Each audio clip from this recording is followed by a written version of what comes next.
Good morning po sa ating lahat. Good morning, Father! Pakibati po yung katabi natin. Blessed Sunday to you. Ngayong araw na ito ay pinagdiriwang natin ang dakilang kapistahan ng pag-akyat ni Jesus. So yung dinadasal natin sa Rosary, the Ascension of Jesus. At madalas, kapag iniisip natin ang Ascension, kagaya ko dati, ang unang pumapasok sa aking isipan ay yung paglayo ni Jesus sa kanyang mga alagad. Yun naman talaga, di ba? Nakita nilang siya ay paakyat na sa langit. So physically, talagang lumalayo na siya sa kanila.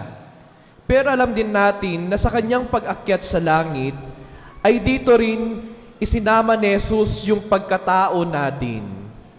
That the ascension of our Lord Jesus Christ is not only an ascension per se, kundi ito rin, He ascended into heaven, bringing with Him our humanity. Kaya kung mapapansin po ninyo sa ating Ebanghelyo, sa kanyang muling pagkabuhay, dala-dala pa rin ni Jesus ang kanyang mga sugat. Bilang paalala sa atin na even though after His resurrection, dala-dala pa rin yung flesh natin, yung pagkatao natin. At sa kanyang pag-akyat sa langit, dala-dala ng mga bagay na ito, sinasabi lang ni Jesus sa atin na meron na kayong daan pabalik sa kaharian ng Diyos. Na ang kanyang pag-akyat sa langit ay pag-akyat din natin kasama niya. So hindi siya lumalayo, actually isinama yung pagkatao natin papuntang langit. Pero it's not an automatic for us to ascend later on. Kaya nga pinapaalala ko palagi na tayong mga Katoliko dapat sinasamahan natin ng gawa ang ating mga pananampalataya. Just like sa ating banal na Ebanghelyo, sinabi ni Jesus sa kanyang malagad, alam na ninyo yung daan. I am the way, the truth, and the life. And alam ninyo kung saan ako pupunta. Pero sinabi niya dito, pero kayo yung mga saksi. At kailangan meron din kayong gawin para later on kayo ay makauwi dito sa tahanan ng Panginoong Diyos. At ano yun? Sabi dito, kayo ay magpapangaral ng pagsisisi, kapatawaran, kabutihan, sa iba't ibang bansa magmula sa Jerusalem. And my dear friends, ito rin yung iniiwan ng Panginoong Diyos sa atin ngayong araw na ito, na tayo ay meron ding misyon na kailangang gampanan for us to attain that kind of ascension also, pabalik sa tahanan ng Diyos. Ang tanong ngayon, ito, kung pagninilayan ko ang buhay ko, saang direksyon ako patungo? Paakyat o pababa? Papuntang langit o papunta dun sa kabila? Just how I speak, just how I act, or just how I treat the people around me, magaan ba ang journey na iyan? O mabigat? And the second question is this, ako ay nagiging mabuti na. I develop this deep relationship with God. Gumagawa ako ng mabuti. Pero ang tanong, sa iyong pag-akyat at paglago sa iyong pananampalataya, una, wala ka bang hinihilang tao pababa? At pangalawa, meron ka bang isinasama sa iyong pag-akyat? Most of the time, we are very preoccupied, my dear friends, na dahil sa kagustuhan nating mapunta sa langit, sa kagustuhan nating umakyat sa langit, minsan ang focus lang natin ay yung sarili nating pananampalataya, my own relationship with God. Lord, nagdarasal ako, Lord, I'm doing everything for you. Pero kung titignan mo naman, yung buhay mo kasama ng ibang tao, wala namang pakialam.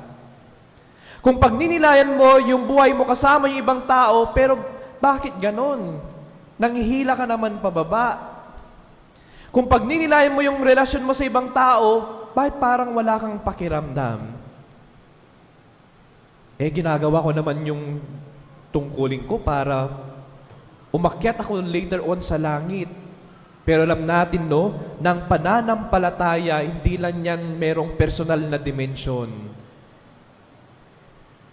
Meron lagi ang dimensyon kasama ang ibang tao. It is a communal decision as well sometimes, or most of the time, na ang bawat salita ko, ang bawat gawa ko, ang bawat pagtrato ko sa mga taong nakapaligid sa akin, it's not only for me to gain that eternal life in heaven, but to make sure that when I go there, I will be bringing with me people na sa aking pag-akyat, hindi lang ako dapat yung aangat. Dapat marami akong maisasama. Kaya nga siguro binigyan ng misyon yung mga alagad kasi sinabi ni Jesus, lahat na, nakita na ninyo, lahat na, nalaman ninyo kung saan pupunta, but do not keep it to yourselves only. Wag lang kayo lang yung makinabang sa pinakita ko, sa lahat ng mga sinabi ko sa inyo. Go out there and preach about it. Kasi yun naman yung kagustuhan ng Diyos ang paglalakbay natin sabay-sabay pabalik sa Kanya. Hindi makasarili. It is never a selfish journey kapag pag-uusapan yung pananampalataya.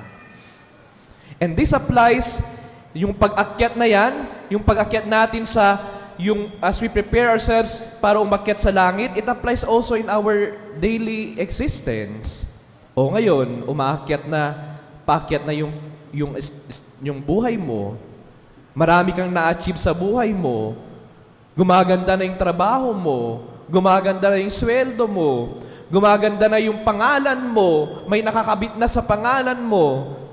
Pero ang tanong, sa pag-akyat na yan, wala ka bang naibababa o nasisirang iba?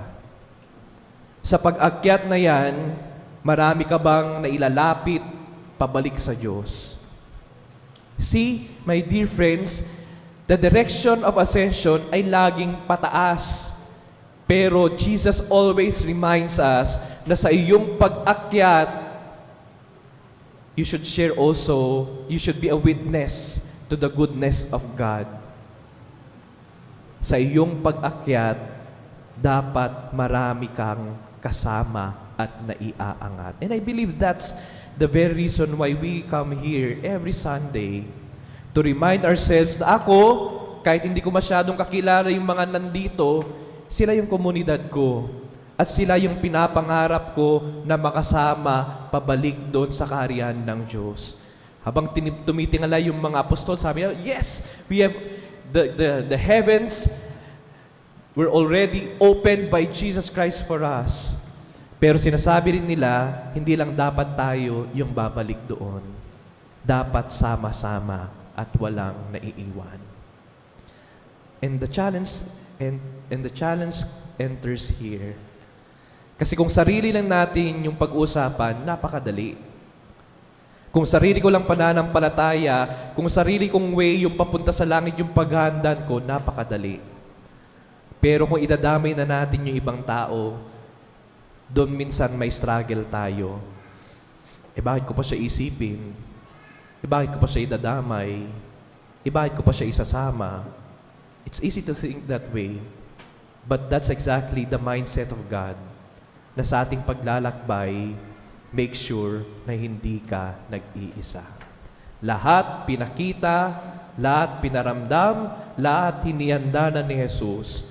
Tayo naman dapat yung maging saksi kagaya ng mga alagad ni Jesus. So, ano yung panalangin natin? Na sana, sama-sama. Sana, walang maiiwan. Na sana, kahit umaangat na, kahit paakyat na, sana meron pa rin tayong mahila, paangat din. Because we know how it feels to be down there. Masarap sa pakiramdam na umaangat ka na sa buhay at sa iyong pananampalataya. But I tell you, mas masarap sa pakiramdam na habang umaangat ka, wala kang natatapakan at marami ka pang naidadala pabalik sa Diyos. Yun yung paalala ng ascension. Umakyat si Jesus, hindi siya nawala. Naghahanda siya ng lugar para sa atin. Tayo naman, na meron ng kasiguraduhan kung saan tayo pupunta, kailangan nating gampanan at paghandaan ang kaharian na iyan. We need to do our part Not only for myself, but for the community around me. Because that's how we think. That's how we should think. Kaya nga Catholic, di ba? Universal, lahat dapat sama-sama. Amen.